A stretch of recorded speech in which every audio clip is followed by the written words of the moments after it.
de jouer en bloc pour éviter le maximum de courses. C'est pour ça qu'en deuxième mi-temps, vous avez pu voir des espaces entre les lignes, des joueurs s'infiltrer, des décalages et surtout sur les côtés, des dédoublements de la part des Ivoiriens qui ont fait très très mal. Et tout ça, c'est parce que le bloc s'est disloqué. On a joué beaucoup plus bas. Et comme je le dis, en Afrique, dès que vous donnez l'opportunité de jouer dans votre surface, on s'expose à ce genre de désillusion, surtout le penalty. Alors évidemment, on interpelle à ce niveau-là, après les matchs, les techniciens qui eux aussi donnent leur analyse sur les forces et défaillances de cette équipe nationale. Deux d'entre eux vont vous donc donner un peu leur point de vue. Il s'agit de Ablaye Ndiaye, entraîneur de Niary Tally, et Moustapha Seck de l'AS Pikine. Et bien sûr, donc ils reviennent sur ce match qui a fait naître beaucoup d'espoir et au final qui a quand même créé pas mal de déceptions. La Côte d'Ivoire, les gens se trompent quand ils disent que c'est une équipe vieillissante. Si on compte Kolo Touré, on compte Drogba, Zokara, on peut dire que c'est des gens à maturité. Mais à côté d'eux, il y a des garçons de 22 ans, de 23 ans, de 26 ans. Donc si on fait la moyenne d'âge, c'est une équipe très moyenne. Ce n'est pas une équipe vieille. Et les Sénégalais, je pense, se sont trompés dans cette analyse. Bon, nous avons vu aussi que dans ce match-là, que l'équipe ivoirienne a beaucoup respecté l'équipe du Sénégal. Et si les Sénégalais sont revenus à 2 buts, c'est parce que quand on reçoit, on a des difficultés. Parce qu'on a 2 équations à défendre. On ne doit pas encaisser des buts et on doit faire la différence. Il y a eu de bonnes et des choses à corriger. Je pense que les 30 premières minutes de l'équipe sénégalaise, on a vu une très bonne équipe qui a osé garder le ballon en faisant un marquage de zone appliqué avec beaucoup d'agressivité. Moi, je parle d'un principe. Je dis, quel que soit Alpha, si on voit nos 2 buts que nous avons marqués, on les a marqués sans autant que nous soyons dans des attaques offensives placées. Parce que c'est sur des comptes rapides et on a marqué 2 buts hors de la surface de réparation. Donc moi je dis que Papis il vaut un but. À côté de Papis il y a Dame qui vaut un but. Maintenant c'est le deuxième but qu'il faut aller chercher. Donc il n'y a pas lieu de se presser, il y a lieu d'attendre, d'assurer la base défensive et d'observer le match et de voir vraiment quel contenu il faut donner pour faire la différence. Il y a eu une situation quand même qu'on ne pouvait pas s'expliquer. Pourquoi automatiquement les joueurs ont reculé dans les 10 dernières minutes de la première période. Parce que si on avait la possibilité d'arrêt à la pause avec un but d'avance, ce serait un avantage psychologique. Et ceci pourrait même pousser les Ivoiriens à jouer faux, à jouer de façon précipitée. Alors Ferdinand, ce qui est étonnant, c'est que le Sénégal, l'équipe A du Sénégal n'avait plus encaissé 4 buts depuis un fameux match Sénégal-Burkina. C'était ici au stade Léopold Sédar Senghor, donc en match amical. Et depuis certains temps, on se rend compte qu'en fait, ce qui faisait notre force il y a 2 ans, par exemple lors des éliminatoires, est devenu notre faiblesse, la défense. On prend beaucoup de buts. Est-ce que c'est parce que voilà, les cadres comme Souleymane Diawara ne sont plus là, ou c'est quoi? Qu'est-ce qui explique cette défaillance défensive? Non, mais vous savez, la défense, c'est le secteur le plus fragile. Et c'est la base d'une équipe. Et aujourd'hui, compte tenu de toutes ces défections, on n'a pas pu travailler comme on espérait travailler. Parce qu'il y a certains joueurs qui sont arrivés très tard. Et une défense complètement démobilisée bien avant le match. On a dû jongler. Et on ne crée pas une défense performante du jour au lendemain. Surtout sur un match aussi important, avec des attaquants aussi expérimentés. On a fait avec les moyens du bord.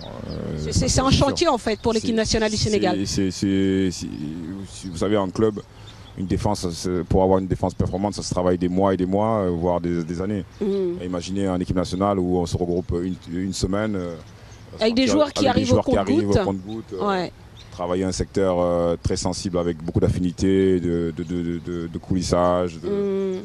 C'est compliqué. Mais bon, ils ont fait tout ce qu'ils ont pu faire. Après, c'est vrai que on n'a pas. Par exemple, sur le premier but, on peut considérer qu'il y a carrément un problème de marquage en fait. Non, mais sur Pape Gueye et Gervinho, qui lui laissent une petite latitude. Vous avez compris. Bon, un défenseur, sur une action comme ça, soit il fait faute. Parce que Gervinho, on le connaît, c'est un joueur qu'il ne faut pas laisser prendre de la vitesse. C'est ça. Soit vous le collez d'entrée et vous l'obligez à jouer en retrait. Soit vous reculez tous et puis un qui sort, l'autre qui court. Mais là, sur l'action, on ne peut pas reculer jusqu'à arriver dans la surface. Et puis après, bon, on sait la suite. C'est vrai. Après, ça, c'est des automatismes qu'on travaille, qu'on répète. Mais bon, après, il y a des faits. Il y a des faits de jeu. Après, voilà, ça se joue à l'expérience. Et ça me permet justement de rebondir parce que vous disiez que bon, c'est une défense complètement remaniée, que bon, c'est une équipe qui n'a pas de vécu. Et là, on va faire quand même flashback, on remonte le temps pour parler de cette fameuse date du 15 août. Parce que au moment où vous étiez en train de superviser les Ivoiriens, eux, ils étaient en train de jouer. Et j'ai remarqué une phrase qui m'a bien plu dans un article, un monsieur qui disait en fait à quoi ça sert de superviser l'adversaire si nous n'avons pas de repères sur nos propres joueurs. Donc voilà, quelque part, est-ce que c'est pas aussi ce qui explique toutes ces défaillances qu'on a découvert en même temps que tout le monde?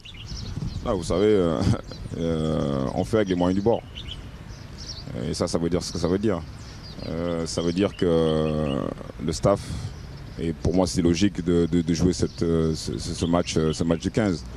Après, il faut dire aussi qu'il y avait les Olympiques qui étaient à Londres, avec toute la mobilisation qu'on sait.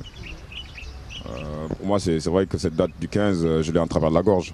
Mais justement, Ferdinand, c'est là où peut-être on peut reprocher au staff de ne pas assez communiquer. Parce que quelque part, on rate une date FIFA. Bon, moi, je n'ai pas entendu un membre du staff technique s'en plaindre. Au contraire, on a essayé de trouver des excuses. Parce que j'ai interviewé ici Maya Silmar qui me parlait de problèmes de disponibilité de terrain. Bon, voilà. Donc, à un moment donné aussi, on pose les problèmes une fois que le vin est déjà tiré. Est-ce que ce n'est pas de votre faute quelque part? Non, notre faute, parce que sincèrement, moi je ne vous raconte pas comme on dit, des salades ou tout ce que vous voulez. Ouais. Mais il y a des souhaits, des exigences qu'on a mis sur la table. Et après, si on les a pas, je vais pas faire que sortir dans les journaux,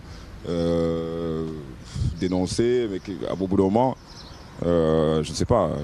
Mais au moins alerter l'opinion publique, c'est important. Parce qu'aujourd'hui, l'opinion publique vous prend à témoin aussi. Non, il nous prend à témoin, c'est une chose, mais nous. Moi, je suis au cœur de l'action, je sais ce qui se passe. Donc on a souhaité jouer ce match, on ne l'a pas eu. Maintenant, après, il faut demander de l'impossible aussi. Mais je ne dis pas que le résultat est dû à ça. Mais c'était dans la logique d'avoir ce match. Très bien, très bien.